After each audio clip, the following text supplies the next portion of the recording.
Before they stepped onto this bus, the lives led by these young men and women from different backgrounds may have had little in common. They are now leaving those lives behind for a common goal: to earn the title of United States Marine. It starts when a drill instructor steps onto the bus to welcome them to Parris Island. Pick your hands up and look at me right now. Scream, "Aye, sir!" No, scream louder than that. From this point forward, every time I open my face, you will respond back. Do you understand? Scream louder. Now, when I tell you to, you're gonna get all your crap. Get up and get off my bus. Get on my yellow footprints. 4 recruits side by side. Do you understand? That's not screaming. Aye, sir. Get up. Okay, sit down. Scream louder than that. Get up. Get off my bus. They soon realize that their lives are about to change forever.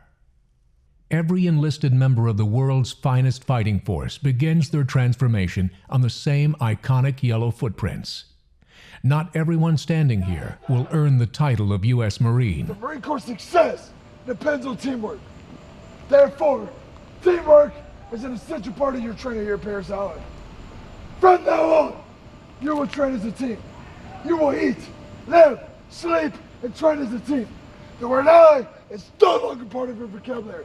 Do we understand? Yes, sir!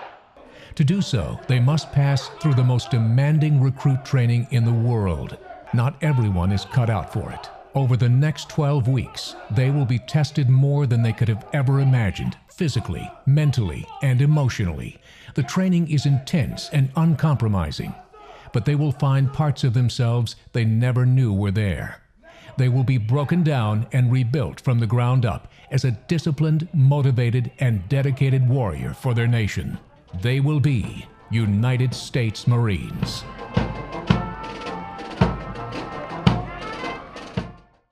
Within minutes of their arrival on Parris Island, What do you have? Literature, sir. Bring it up here.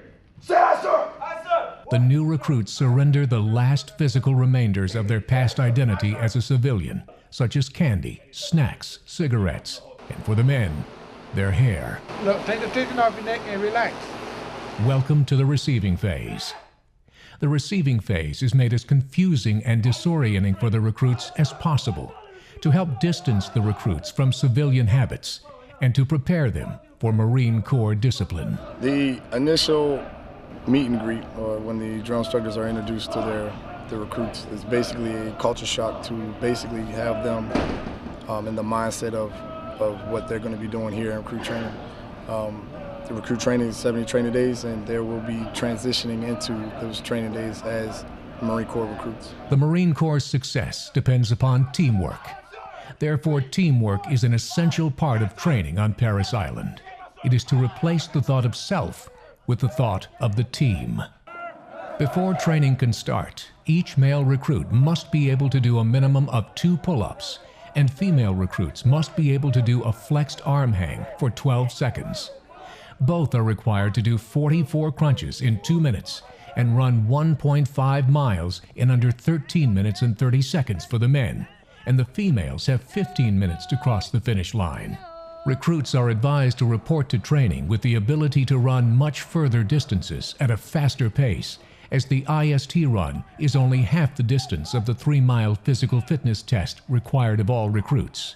After passing their initial strength test, Marine Corps recruit training begins with a moment these recruits will never forget. It's time to meet their drill instructors. They are the backbone of the Marine Corps, demanding perfectionists who monopolize every waking hour of the recruits' lives.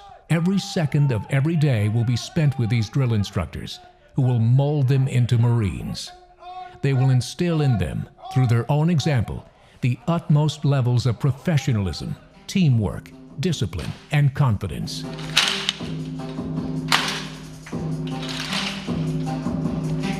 They really do make Marines. Get back.